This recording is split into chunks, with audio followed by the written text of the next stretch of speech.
For hundreds of years now, scholars have understood that we don't have the original writings of any of the books of the New Testament.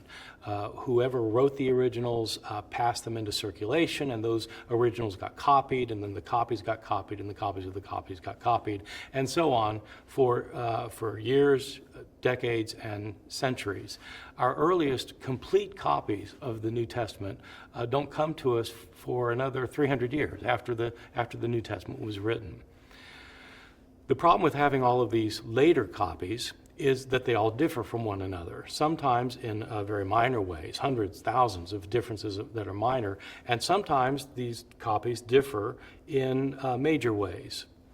Our earliest copies of the Gospel of John don't contain the very famous story of the woman taken in adultery from John 7:53 up through John chapter 8, verse 11. This very familiar story where Jesus tells those who want to stone this woman for committing adultery, "Let the one without sin among you be the first to cast a stone at her."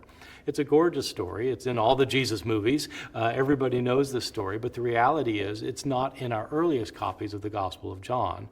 And the writing style of the story is different from the writing style of the rest of the Gospel of John. And so scholars are virtually unified in thinking that this story was not originally in John, and by the way, it's not in any of the other Gospels either, so that this story wasn't originally part of the New Testament.